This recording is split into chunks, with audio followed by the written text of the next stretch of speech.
Hello friends, how are you? Welcome to our YouTube channel Dhyan Commerce, the key of success. Please like, subscribe, share and press bell icon for notifications. Thank you.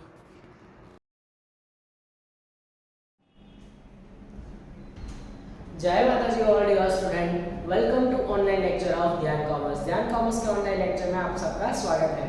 Financial account and auditing में unit number 2 का जो chapter अभी हम continue कर रहे हैं उसका नाम है मैनेजरियल रेम्यूनरेशन, यानी मैनेजर को जो रेम्यूनरेशन देना है उसके कौन से प्रॉफिट पे उसको रेम्यूनरेशन देना है वो यहाँ पे हम फाइंड आउट कर रहे हैं। चलिए तो आज एकदम पहले छोटे से सम से हम शुरुआत कर रहे हैं।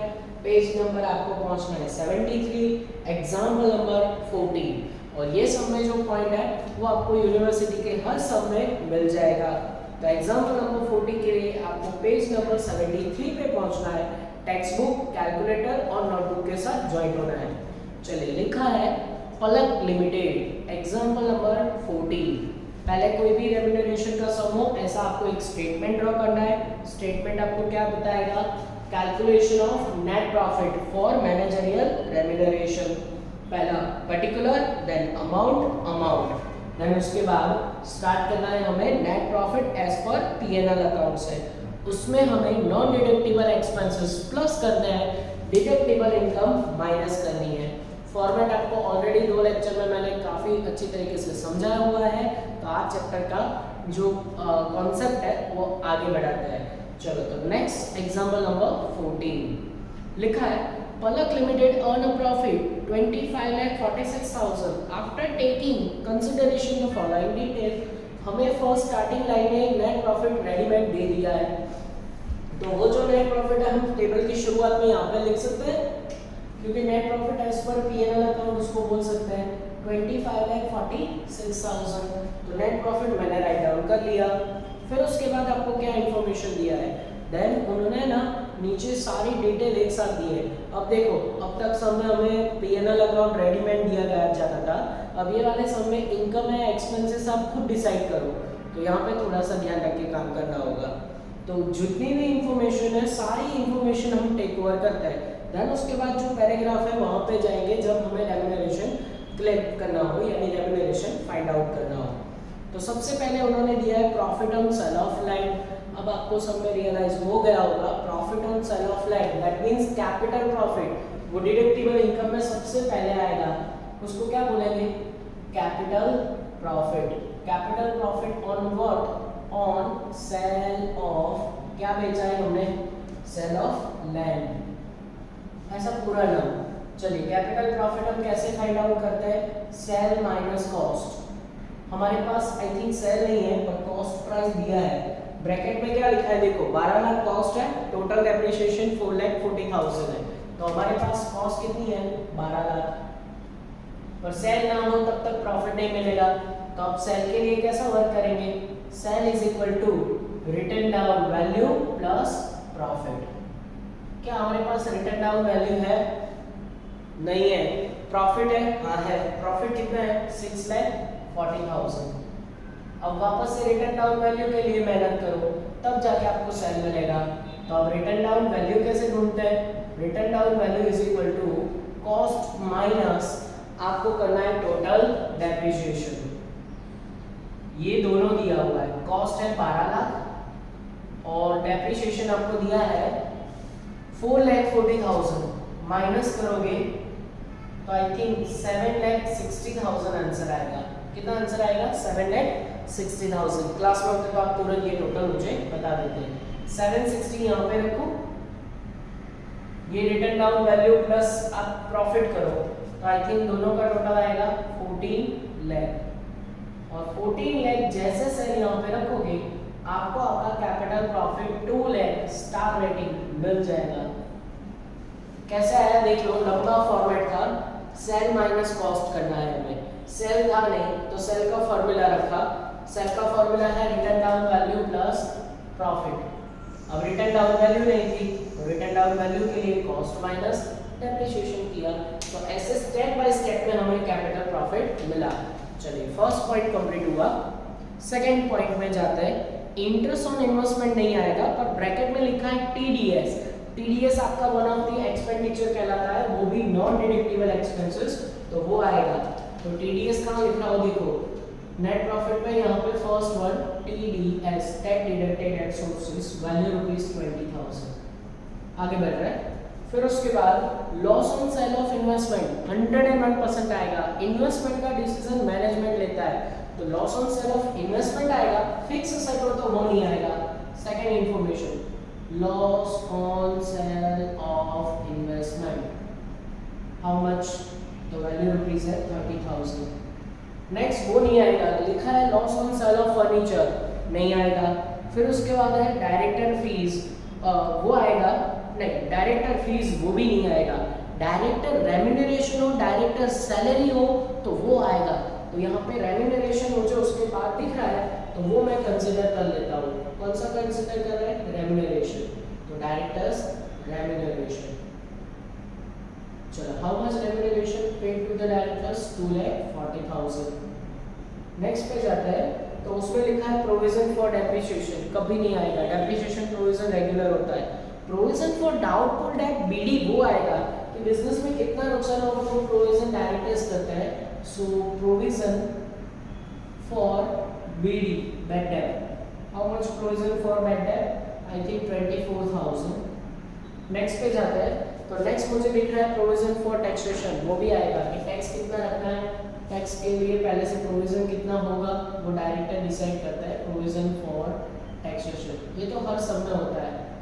चलिए, प्रोविजन फॉर टैक्सेशन है 6 लाख। आगे बढ़े, नेक्स्ट देखोगे तो उसमें लिखा है इंटरेस्ट ऑन डिबेंचर, रेगुलर है, मैनेजर डिसाइड करे ना करे इंटरेस्ट तो पे करना होता है, वो नहीं आएगा। फिर उसके बाद लिखा है discount on debenture return of, discount या कोई भी चीज़ है रिटर्न ऑफ आप करो, रिटर्न ऑफ का डिसीजन डायरेक्टर लेता है, तो वो तो 101% आएगा। नंबर 6 क्या रिटर्न ऑफ किया है, discount on debenture return of. चलो, ये रिटर्न ऑफ हम यहाँ से माइनस करते हैं, वैल्यू रुपीस, मतलब यहाँ पे लिखते हैं 10,000। ओके, आई थिंक एकदम छोटा सा सम है, तो सारी इंफॉर्मेशन शुरू होते ही खत्म हो गई। पर ये सब इम्पोर्टेंट क्यों है, जब नेट प्रॉफिट मिल जाएगा तो उसके बाद वाले आंसर के लिए ज़्यादा इम्पोर्टेंट है। अब अगर सारी इंफॉर्मेशन आ गई हो तो यहाँ पर हम एक टोटल करते हैं, सारे नॉन डिडक्टिबल एक्सपेंसेस का टोटल होगा, कितना आएगा, 9,24,000। अब इसमें ये जोड़ोगे तो आपको एक यहाँ से टोटल मिलेगा, और वो आएगा 34,70,000 ऐड करना है। अब उसमें से 2 लाख जो आपका एक ही कैपिटल प्रॉफिट है, वो 2 लाख आपको माइनस करना है, तो आई थिंक आंसर 32,70,000। आप आंसर में चेक कर सकते हो, that is the net profit as per section 198, जो मैनेजर को रेम्यूनरेशन देना है वो प्रॉफिट। आंसर चेक करोगे तो वो आपको मिल जाएगा। पर अब जो मेन इंपॉर्टेंट चीज़ है वो है उसका रेम्यूनरेशन। प्रॉफिट मिल गया, पर कौन से प्रॉफिट पे रेम्यूनरेशन देना है, पैराग्राफ पे आना होगा। लिखा है there are 2 whole time director and a manager in a company. Whole time director है एंड मैनेजर है कंपनी में। The manager is to be paid, जो मैनेजर है उसको 5% कमीशन देना है, and each director is to be paid 2% commission. Manager को 5% देना है, एक डायरेक्टर को 2% देना है। ऐसे कितने डायरेक्टर हैं, 2 डायरेक्टर है। नेक्स्ट सेंटेंस लिखा है the commission is payable to manager calculate on profit left after charging his commission and commission of whole time director. यहाँ पे जब आप डायरेक्टर को कमीशन दोगे तो वो कौन से प्रॉफिट पे दोगे, after charging his commission and commission of manager, यानी इन शॉर्ट जब दोनों का कमीशन माइनस करने के बाद जो प्रॉफिट बनता है ना, वो प्रॉफिट पे आपको कमीशन देना है। पर हमारे पास जो प्रॉफिट होगा ना वो बिफोर वाला होगा, यानी कि बिफोर चार्जिंग सच कमीशन। तो जो प्रॉफिट आपके पास ना हो उसको हम क्या करते हैं, एज्यूम करते हैं। तो सपोज यहाँ पे हमें एज्यूम करना है, क्या सपोज करना है, सपोज प्रॉफिट आफ्टर, वर्ड क्या लिख रहा हूं मैं, after charging director and manager commission. Suppose profit after charging director and manager commission is 100, वो कितना हो 100 हो। अब दोनों का प्रॉफिट मैं उसमें अंदर जोड़ दूं, आफ्टर चार्जिंग 100 है, अगर मैं उसमें दोनों का कमीशन या प्रॉफिट वगैरह उसमें ऐड करूं तो मुझे बिफोर वाला पॉइंट मिल जाएगा। तो इसमें मैं क्या कर रहा हूं, जो मैनेजर सैलरी है वो ऐड कर रहा हूं, मैनेजर कमीशन, मैनेजर को कमीशन दे रहा है भाई 5%, दैट मींस यहां पे 5 रुपीस आएंगे। And whole time director, whole time director का यहां पे कमीशन, एक को 2% देना है, ऐसे कितने डायरेक्टर्स हैं, ऐसे 2 डायरेक्टर है, तो टोटल 4% और 4% निकालोगे तो आपका आंसर मिलेगा टोटल 109। ये 109 जो है वो before charging, profit before charging commission है। कौन सा आंसर है, प्रॉफिट बिफोर चार्जिंग कमीशन, ये कमीशन के चार्ज के पहले वाला प्रॉफिट है। अब इसके सामने हमारे पास ऑलरेडी वैल्यू है तो आंसर हमें मिल ही जाएगा। कैसे आंसर मिलेगा देख लो। सबसे पहले मैं मैनेजर्स का रेम्यूनरेशन की बात करता हूँ। मैनेजर रेम्यूनरेशन या कमीशन इज इक्वल टू 109 पे 32,70,000, तो मैनेजर का जो 5 है उस पे हाउ मच, जैसे हाउ मच करोगे मैनेजर का कमीशन आपको मिल जाएगा। चलिए फाइंड आउट करें। मैनेजर का कमीशन आएगा भाई 5 लाख। आप चेक भी कर सकते हो कि आंसर में ये वैल्यू आ रहा है कि नहीं, सॉरी 1,50,000 यहाँ पे आंसर आएगा, माय मिस्टेक। ये 5 पे कितना करोगे इतना आंसर आपको मिल जाएगा। नेक्स्ट, अगर हम होल टाइम डायरेक्टर की कमीशन की बात करें तो होल टाइम डायरेक्टर जो है उनको कमीशन जो देना है वो है 4। तो पद ऐसा हो सकता है कि 109 पे 32,70,000, तो उनका जो कमीशन है 4 पे हाउ मच, जैसे 4 पे हाउ मच करोगे आपका आंसर मिलेगा होल टाइम डायरेक्टर का कमीशन, और वो आएगा बच्चों 1,20,000। सो दैट मीन्स आपको हर समय ये पॉइंट देंगे कि जो कमीशन देना है ना वो उनके कमीशन या रेम्यूनरेशन बात करने के बाद जो प्रॉफिट बनता है उस पे देना है, तो वो तो कभी हमारे पास होता नहीं होगा। तो यहाँ पे हम 100 एज्यूम करेंगे, ऐसे पद रख के रेम्यूनरेशन का आंसर फाइंड आउट करेंगे।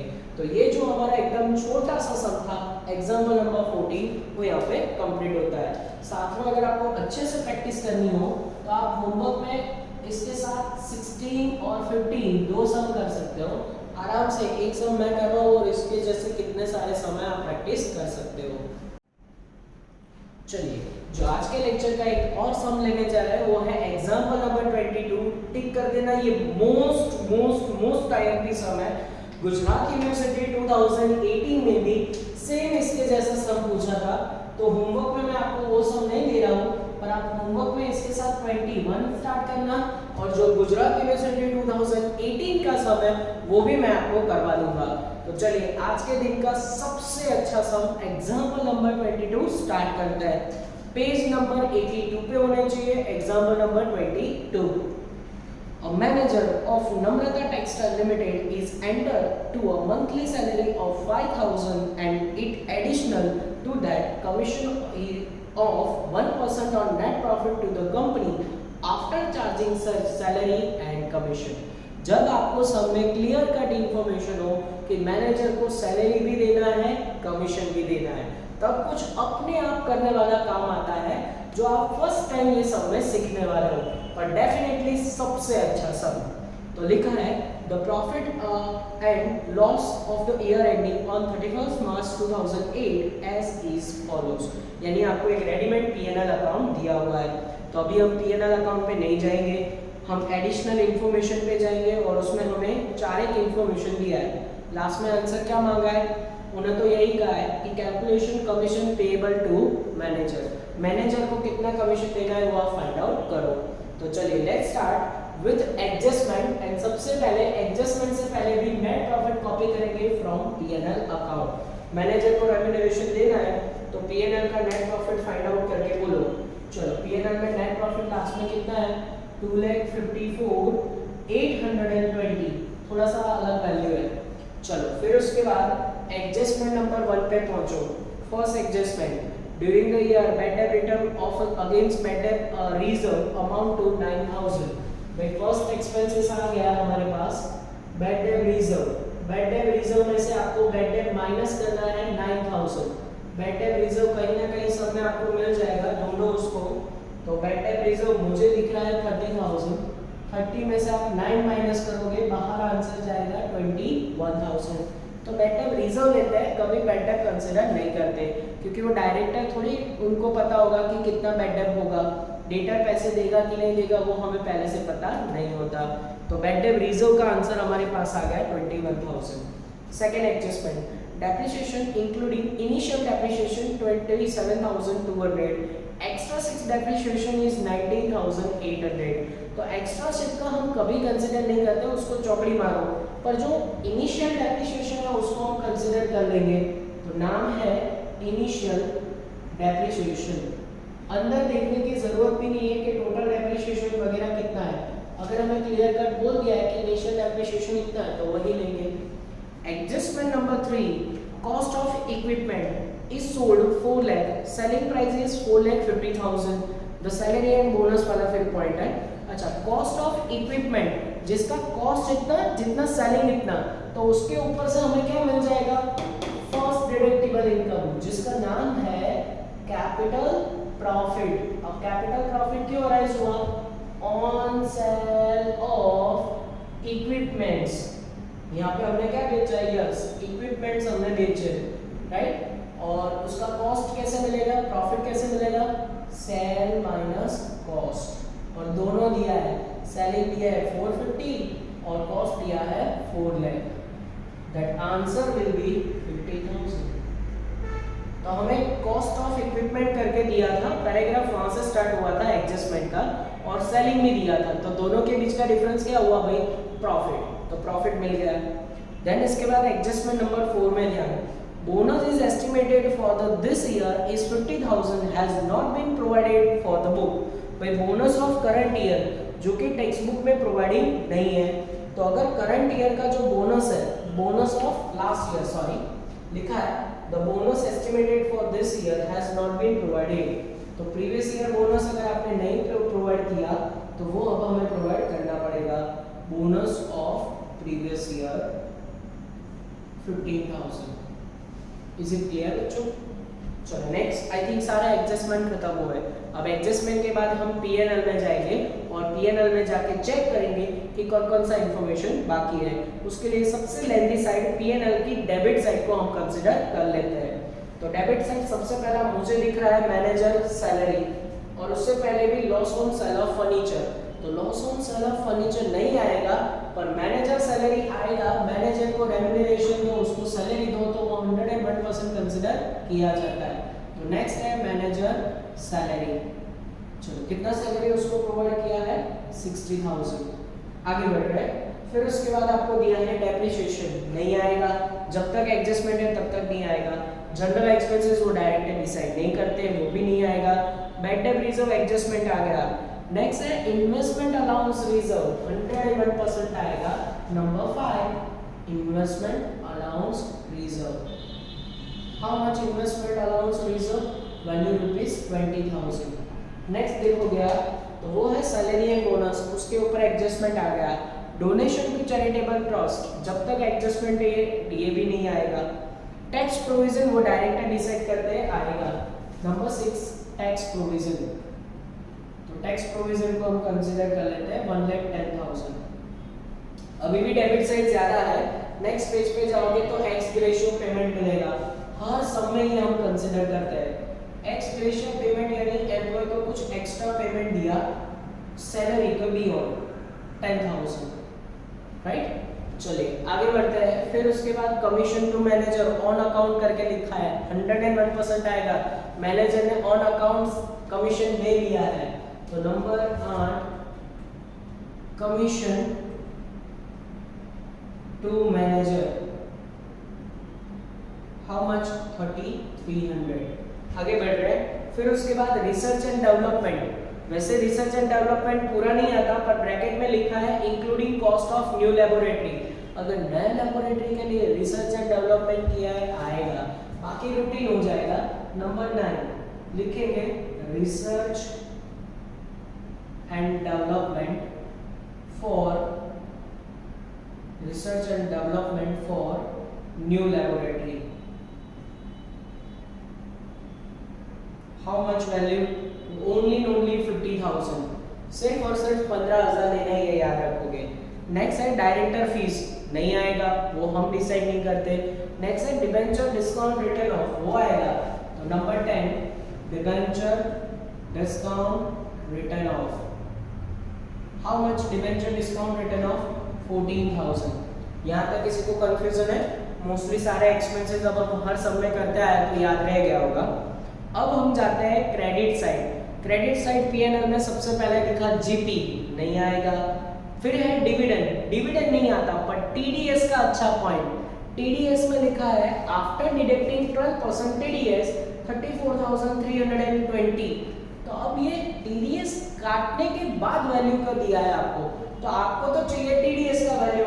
ध्यान से देखना मैं इसके लिए क्या वर्किंग करता हूँ, और मैं चेक कर लेता हूँ कि कहीं कोई चीजें कट तो नहीं हो रही है ना, बिल्कुल नहीं। चलिए, तो टीडीएस का पॉइंट यहाँ पे कंसीडर कर रहा हूँ मैं। टीडीएस इज इक्वल टू, उन्होंने कहा है 12% लेस देने के बाद आपके पास वैल्यू है। तो सपोज मान लो कि 12% से पहले बिफोर वाला वैल्यू अगर 100 हो, उसमें से मैं टीडीएस डिडक्ट करूं 12%, तो आंसर आएगा 88 आफ्टर। तो अगर 88 पे आपके पास वैल्यू है, कितना वैल्यू है 88 पे? 34,320। तो 12 पे हाउ मच? जैसे 12 पे हाउ मच करोगे आपको टीडीएस का वैल्यू मिल जाएगा, और टीडीएस आंसर आएगा 4680। ठीक है बच्चों। और मेरा एक और ध्यान गया है जो मैं आपको चेंज करवाना चाहूंगा बोनस के पॉइंट में।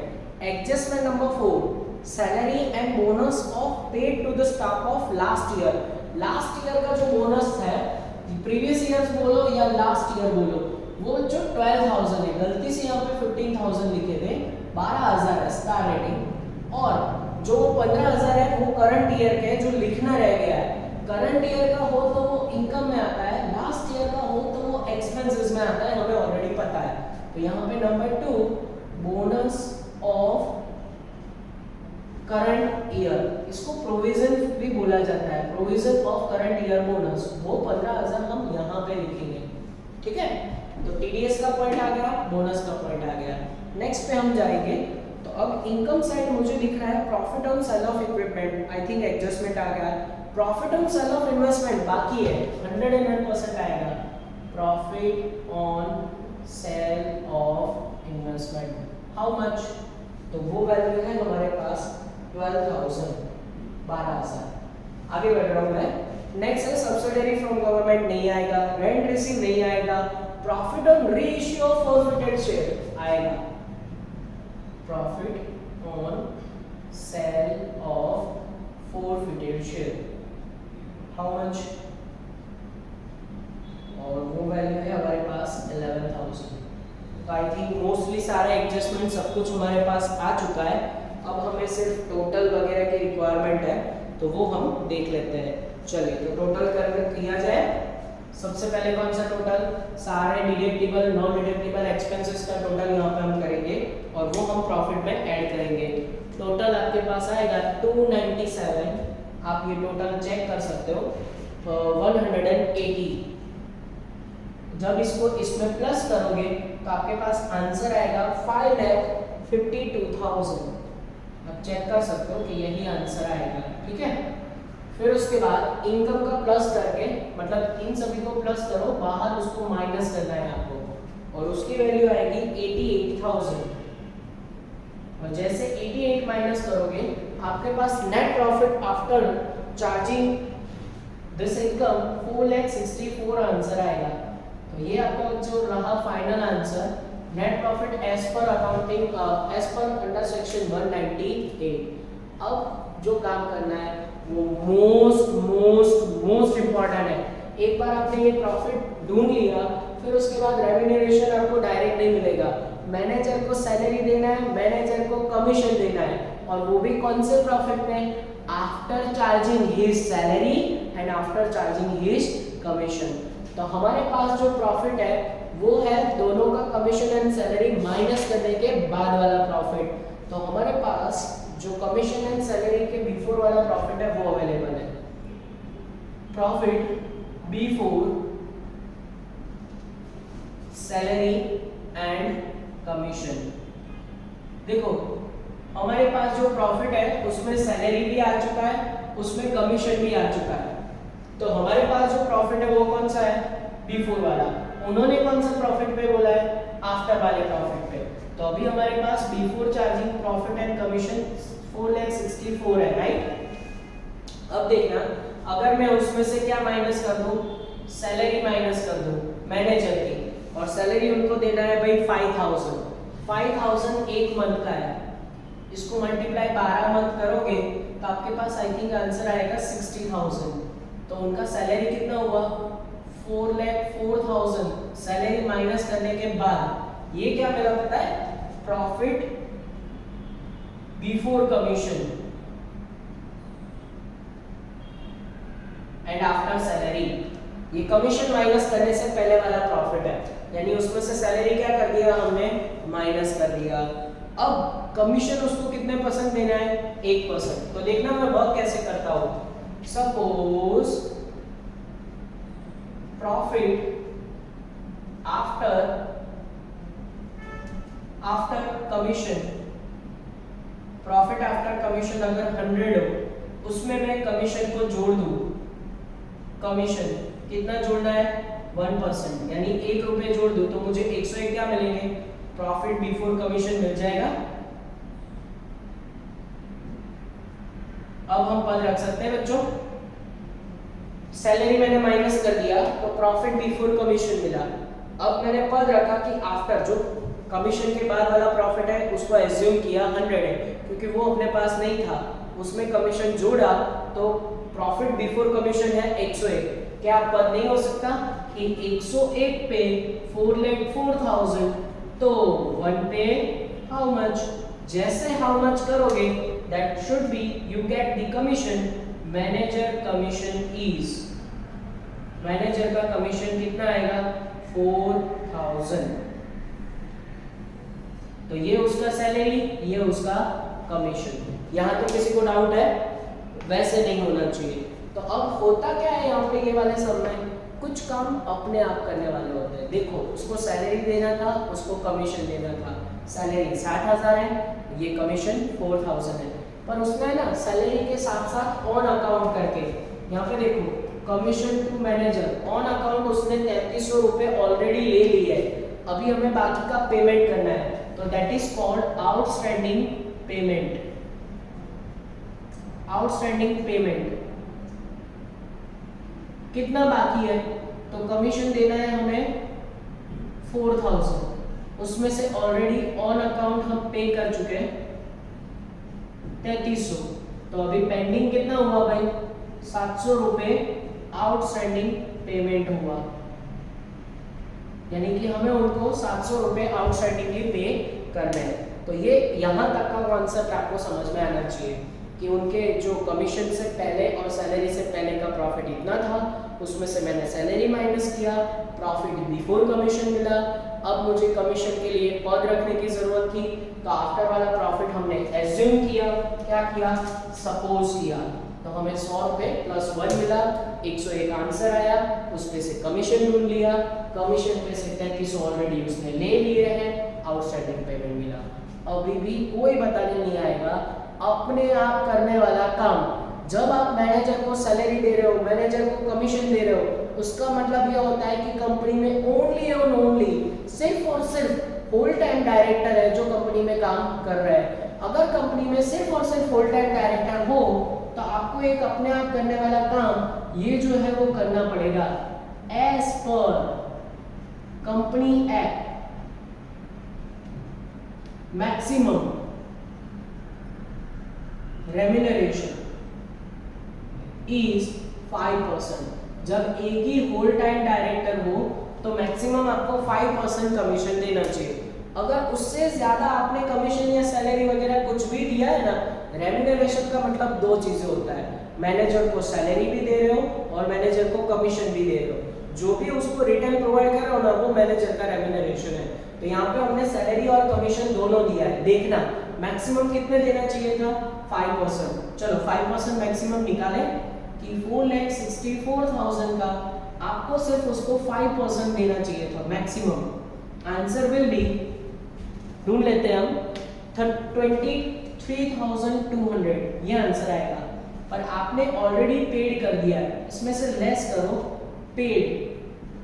सैलरी कितना पेड किया है 60,000, कमीशन कितना पे किया 33,000, कितना पे किया माइनस करो यहाँ से, तो माइनस करोगे आप 63,300, तो बाकी का जो वैल्यू है वो आपको करना पड़ेगा रिकवर। क्या करना पड़ेगा रिकवर, और उसका वैल्यू आएगा 40,100, और वो आंसर में आप चेक भी कर पाओगे रिकवरी। इसको क्या बोला जाता है रिकवरी। तो मतलब मैक्सिमम आपको 5% पे करना चाहिए था, कोई बताने नहीं आएगा, अपने आप समझना है कि आपको उसको 5% मैक्सिमम देना चाहिए था। जो भी प्रॉफिट हो रहा है होल टाइम डायरेक्टर को इससे ज्यादा नहीं, यानी 23,200 से ज्यादा नहीं देना चाहिए था। आपने सैलरी दिया 60,000, कमीशन ऑन अकाउंट को ऑलरेडी ले चुका है। 4,000 क्यों नहीं लिए, क्योंकि 4,000 तो आपने पे नहीं किए, आपने ऑन अकाउंट कितने पे किए 3,200। तो बाकी का जो ऊपर का वैल्यू है हमें उससे पैसे क्या करना पड़ेगा रिकवर। तो बच्चों ये पॉइंट समझ कब आएगा, जब आपको क्लियर कट समय बोला हो कि मैनेजर को सैलरी भी देना है, मैनेजर को कमीशन भी देना है। तो बोर्ड पे जितना वर्क है मैं देख लेता हूँ कि कहीं कोई चीज़ें कट नहीं हो रही है, तो यहाँ तक का काम आपको बोर्ड पे जो लिखा है वो आना चाहिए। तो जो भी आज मैंने लेक्चर में करवाया ये गुजरात यूनिवर्सिटी 2018 जैसा सम है। नेक्स्ट किसी लेक्चर में वो भी सम कंसिडर कर लेंगे बच्चों। तो आज के लेक्चर का काम यहीं तक रखते हैं। ऑल द बेस्ट एंड जय। Please like, subscribe, share and press bell icon for notifications.